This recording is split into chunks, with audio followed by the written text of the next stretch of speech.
I'm Matt with Banded Together, and I'm here with Randy, a renowned voice teacher from Chicago. As you'll see, his story is one of achievement and success, but also loneliness, addiction, and disappointment. But his story doesn't end here.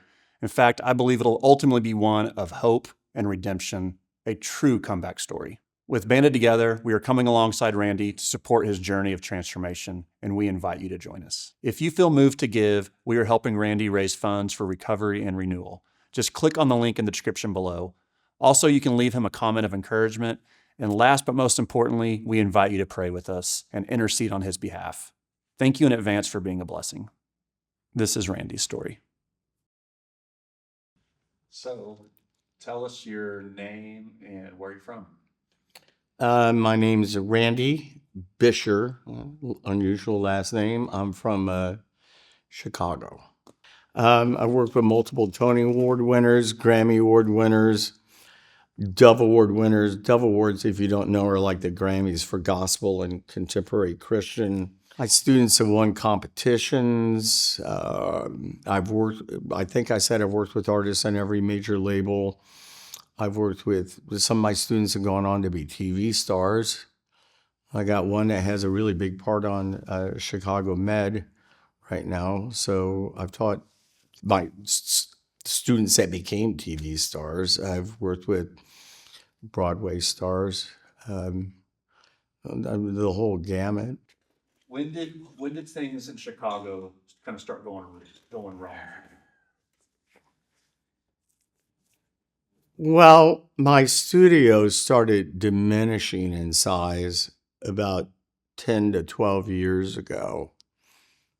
It was too much at that time. I was teaching like 90 people a week, and the money was great, but I was burnt out, and my quality of teaching was suffering because of it, because I just couldn't get into it as much as I was because the days were so long. Unfortunately, to cope with that, I met a guy named Jack Daniels who I wish I never met. I just wish I never met that guy. And over time, that became a real problem. So I've been in rehab, and that's part of the reason I ended up in Oklahoma City. About 10, 12 years ago, studio, start struggling some, Yeah. a lot maybe, and turned to alcohol. And then my marriage started deteriorating on top of it. And that's been I miss my family. And that's contributed to my drinking also. There's some self-medication there. And there was a lot of trauma attached to it. But you know what? I'm still standing. And I'm really working on my relationship with God and Jesus for the first time in a long time. Maybe if ever, to tell you the truth. I mean, I've been to a lot of church, but not church like I go to down here. This is a living, breathing thing down here. People take it seriously, and they live their lives in accordance to the teachings of Jesus, and not like being hung up on like what I shouldn't do. It's not that sort of faith. It's like, what do I do? That's a different thing. Yeah.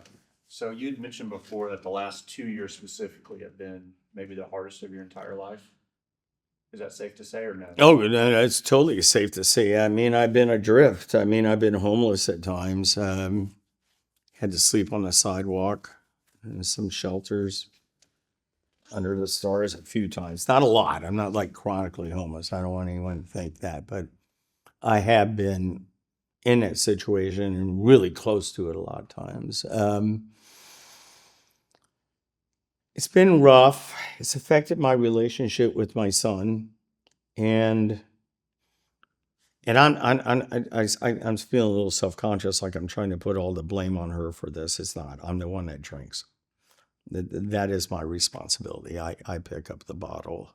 I've been put in situations where high risk, and it wasn't my choice. I get out of rehab, instead of being able to come home, I was isolated in a hotel room for a week.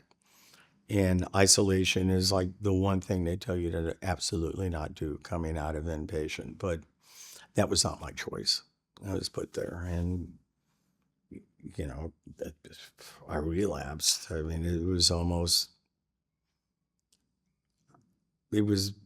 a situation that made it highly probable that was going to happen. And I wasn't able to resist it because, frankly, I was so depressed and felt, frankly, rejected. I still feel rejected by my family. When's the last time you've spoken with your family? It's been a while.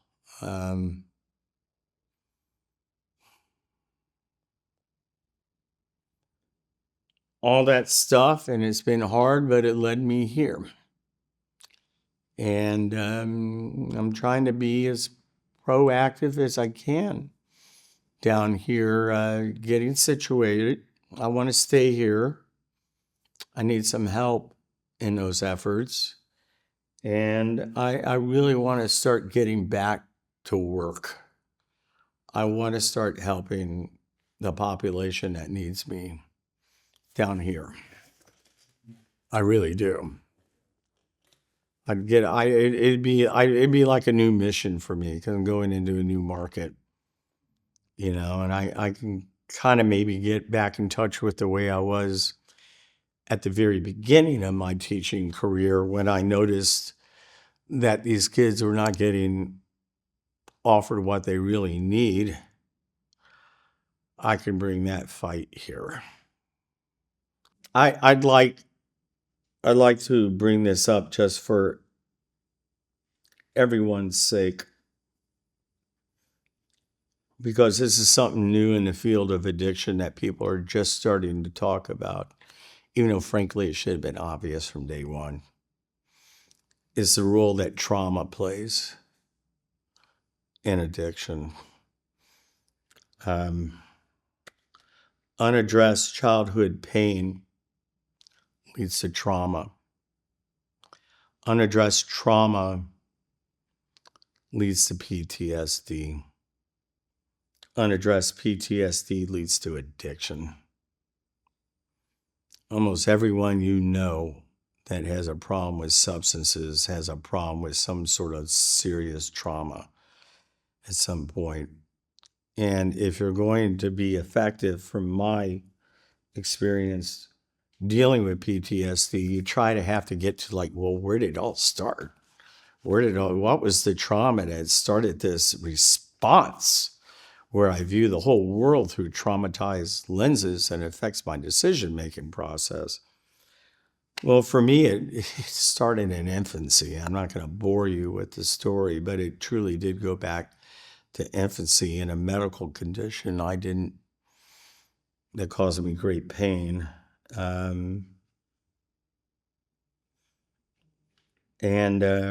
That just put me behind the eight ball with how I interacted with the world from a very early age. So if you don't deal with that stuff eventually, I can guarantee you someday you're going to be sitting in a chair in a music studio in Oklahoma City being asked questions about it. You're going to end up with a problem, is what I'm saying.